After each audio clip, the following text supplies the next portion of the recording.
আসসালামু আলাইকুম। RMG skills একাডেমির আজকের ভিডিওতে আপনাদের সবাইকে স্বাগত জানাচ্ছি। আপনি কি একজন আরএমজি প্রফেশনাল? এইচআর, কমপ্লায়েন্স কিংবা মার্চেন্ডাইজিং ডিপার্টমেন্টে কাজ করছেন? তাহলে আজকের ভিডিওটি আপনার ক্যারিয়ার এবং আপনার ফ্যাক্টরির টিকে থাকার জন্য সবচেয়ে গুরুত্বপূর্ণ ভিডিও হতে যাচ্ছে। আমরা সবাই জানি বায়ারদের কমপ্লায়েন্স অডিট মানেই ফায়ার সেফটি, লিভ রেকর্ড আর স্যালারি শিট চেক করা। কিন্তু আমি যদি বলি এই চেনা চেনা নিয়মগুলো খুব দ্রুত বদলে যাচ্ছে। ইউরোপীয় ইউনিয়নের নতুন একটি কঠোর আইন, যার নাম EU-CSDDD, এর কারণে 2026 সালে এসে বাংলাদেশের অনেক গার্মেন্টস ফ্যাক্টরি চিরতরে তাদের অর্ডার হারানোর ঝুঁকিতে পড়েছে। শুধু ফ্যাক্টরির ভেতরটা ঠিক রাখলেই এখন আর চলবে না। বায়াররা এখন আপনার পুরো সাপ্লাই চেনের ওপর নজর রাখছে। আজকের ভিডিওতে আমরা একদম সহজ ভাষায় জানব EU-CSDDD আসলে কি, এটি কিভাবে আমাদের গার্মেন্টস সেক্টরকে কাঁপিয়ে দিচ্ছে এবং একজন প্রফেশনাল হিসাবে আপনার ফ্যাক্টরিকে বাঁচাতে এখনই কি প্রস্তুতি নিতে হবে।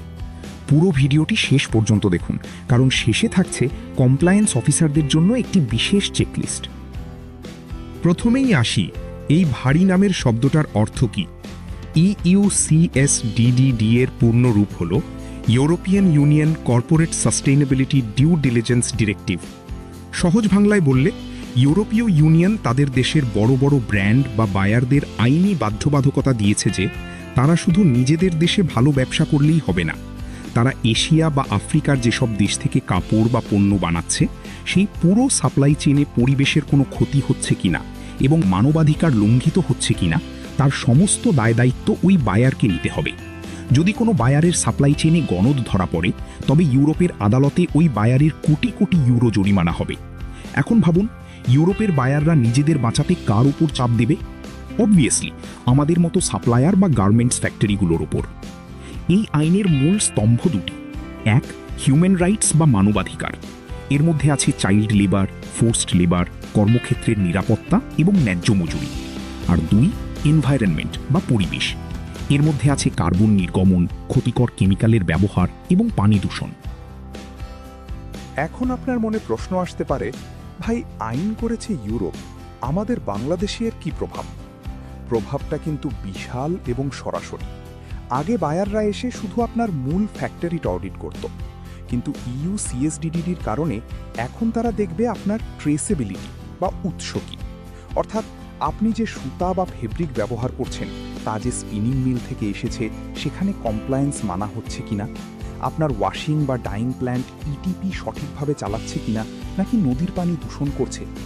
সবচেয়ে বিপজ্জনক বিষয়, আপনার ফ্যাক্টরি যদি কোনো ছোট সাবকন্ট্রাক্ট ফ্যাক্টরিকে দিয়ে কাজ করায় আর সেখানে যদি চাইল্ড লেবার বা অগ্নি নিরাপত্তার অভাব থাকে, তবে তার দায় আপনার উপর আসবে এবং বায়ার আপনার অর্ডার বাতিল করে দেবে। তাই এখন আর শুধু নিজের ঘর গোছানোর দিন শেষ, পুরো চেনটা পরিষ্কার রাখতে হবে।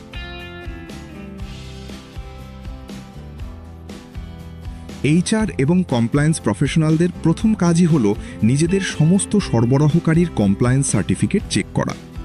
এতদিন আমরা শুধু নিজেদের ফ্যাক্টরির ভেতরের কমপ্লায়েন্স দেখতাম, কিন্তু এখন আপনাকে খাতা কলম নিয়ে বসতে হবে। আপনার কারখানায় সুতা, বোতাম, জিপার বা কার্টন যারা সরবরাহ করছে, কিংবা আপনারা যে ডাইং ও ওয়াশিং মিল ব্যবহার করছেন, তাদের একটা কমপ্লিট ডেটাবেস বা তালিকা তৈরি করুন।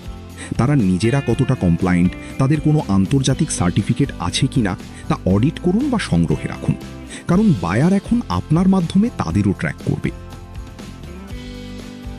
আপনার কারখানার প্রচলিত হিউম্যান রাইটস এবং এনভায়রনমেন্টাল পলিসিগুলোকে আন্তর্জাতিক স্ট্যান্ডার্ডে আপডেট করতে হবে। বিশেষ করে কারখানায় একটি শক্তিশালী এবং কার্যকর গ্রিভেন্স মেকানিজম বা অভিযোগ প্রতিকার ব্যবস্থা থাকতে হবে। আপনার ফ্যাক্টরির কমপ্লেইন বক্স বা হেল্পলাইনগুলো যেন শুধু দেখানোর জন্য না হয়, কর্মীরা যেন সেখানে স্বাধীনভাবে, ভয়হীনভাবে নিজেদের সমস্যার কথা জানাতে পারে এবং তার দ্রুত সমাধান পায় তা নিশ্চিত করুন। বায়াররা এসে এখন কর্মীদের সাথে সরাসরি কথা বলে এই ব্যবস্থার সত্যতা যাচাই করবে।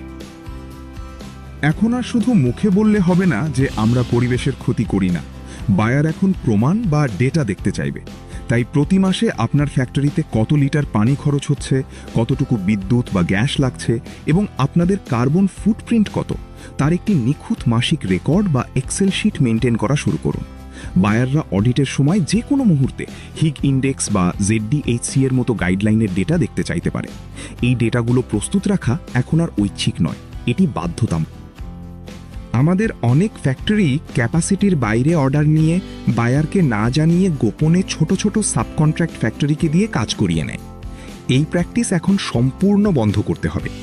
যদি কোনো জরুরি কারণে সাবকন্ট্রাক্ট করতেই হয়, তবে বায়ারের কাছ থেকে লিখিত অনুমতি নিতে হবে এবং সেই সাবকন্ট্রাক্ট ফ্যাক্টরিটিও যেন শতভাগ কমপ্লায়েন্ট ও নিরাপদ হয় তা নিশ্চিত করার পুরো দায়িত্ব আপনার কমপ্লায়েন্স টিমের।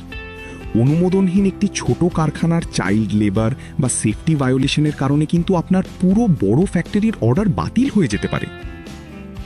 তাই আরএমজি প্রফেশনাল ভাই ও বোনেরা, পুরনো আমলের কমপ্লায়েন্সের ধারণা থেকে বের হয়ে এই 4টি অ্যাকশন প্ল্যান এখনই আপনার ফ্যাক্টরিতে অ্যাপ্লাই করা শুরু করুন। টেকসই আরএমজি সেক্টর গড়তে কমপ্লায়েন্স কোনো সাময়িক সার্টিফিকেট নয়, এটি ব্যবসার টেকসই ভিত্তি। নতুন বৈশ্বিক আইনের সাথে দ্রুত রিস্কিলিং ও খাপ খাইয়ে নেওয়াই একমাত্র পথ। বন্ধুরা, পরিশেষে একটা কথাই বলবো, বাংলাদেশের আরএমজি সেক্টর এখন একটা রূপান্তরের মধ্য দিয়ে যাচ্ছে। যারা এই নতুন আইন, বিশেষ করে EU CSDDD এর সাথে নিজেদের খাপ খাইয়ে নিতে পারবে, তারাই আগামী দিনে রাজত্ব করবে। আর যারা পুরনো আমলের কমপ্লায়েন্স নিয়ে বসে থাকবে, তারা কিন্তু ছিটকে যাবে। আজকের এই টপিক নিয়ে আপনার ফ্যাক্টরিতে কোনো আলোচনা বা প্রস্তুতি শুরু হয়েছে কিনা তা আমাকে কমেন্ট করে জানান।